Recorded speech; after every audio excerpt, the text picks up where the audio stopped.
So how long does it take to heal from tinnitus?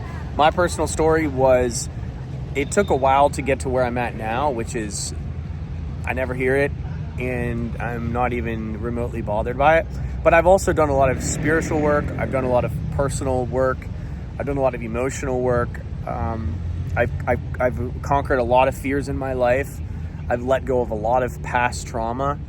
And so with me, just tackling the rest of the emotional things in my life and the childhood trauma and letting go a lot of the deep pain that was in my life, that helped me to let go of the tinnitus. And I found it very much linked with a lot of my subconscious trauma and suffering and things, deep fears that I was afraid of, that I've been afraid of my entire life. That led to 19 years of suffering. I found that when I began to face those fears and I began to heal from that deep trauma, it began to actually heal me from the tinnitus. It kind of went hand in hand. And I realized that the reason I suffered wasn't because of the sound, but the reason I suffered was because I was afraid of losing control. For me, that was what my suffering, where it came from.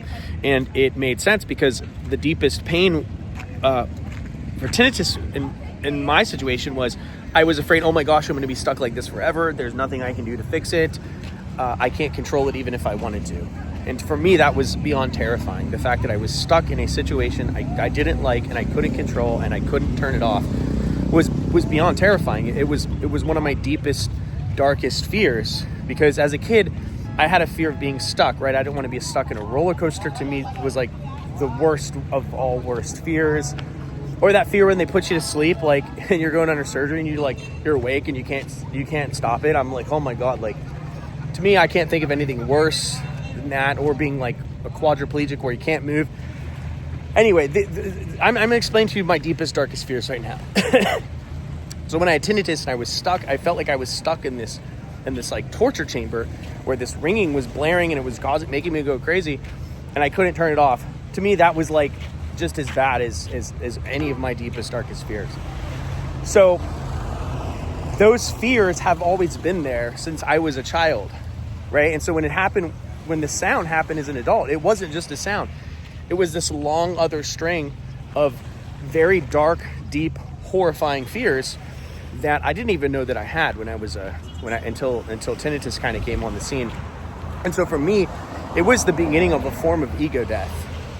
Ego death means, for me, the way it kind of portrayed it in my life was I was stuck in a situation that I couldn't control, that I didn't want, and I wanted so badly to stop it that I couldn't. So what I had to do was I had to surrender. And the ego hates surrender. The ego hates surrender. The ego loves control. I had to surrender. I had to say, I cannot control this situation. I can't stop it. I'm helpless. And I have to learn to let go. I have to learn to surrender. And at first, that was brutal. And that took a very, very long time. The first 6 months, I tried and I failed and I tried and I failed. And I didn't feel like I was getting that much. I didn't feel like I was getting that better. From 6 months to a year, I noticed improvement, but I still had a subconscious fear of the tinnitus. I still felt like I was still afraid of it and it sucks.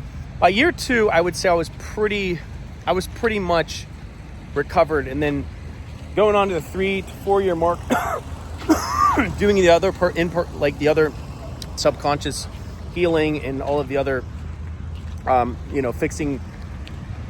fixing, well, just surrendering other aspects of my life that I was afraid of. Now, it's completely gone.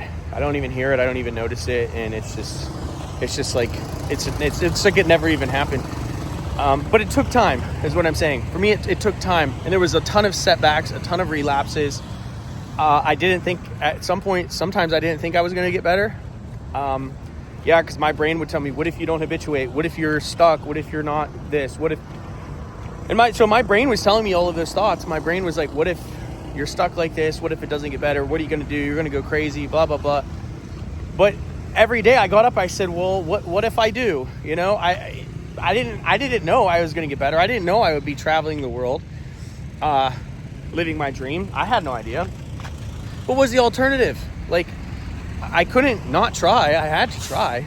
I had to do something. I had to attempt to walk out this healing path, but I would be lying if I told you I had 100% unshakable confidence. I didn't. I only had faith, like blind faith a lot of times, blind faith that it could work out, but I had no guarantee. So if you don't have a guarantee, and if you're like, this feels shaky, man, I don't know, what if I don't? Brother, I was there. I was there probably more than people realize, you know? Everything looks great now and I look confident now, but you know, that's because hindsight really is 2020. But at the time when I was in it, man, I didn't have hindsight at all. You know, I was just like another person, like, oh my gosh, this may not work out. And that would be, I don't know what I would do. But it did. And anyway, that's why I teach this method. That's why I teach all of these things in this video. That's why I teach coaching program. If you want to sign up and work with me, because I can teach you the methods. And I'm going to tell you, one of the best things that you can do is have someone that's feeding you hope, have someone that's feeding you truth, have someone that is there beside you that's helping you through this habituation process, through this process of allowing yourself to surrender to the sound.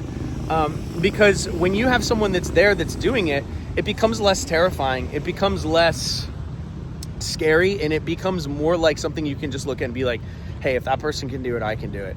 So if you want to work with me, sign up below. I would love to work with you. I'm going to get back to this walk. I'll talk to y'all later. Peace.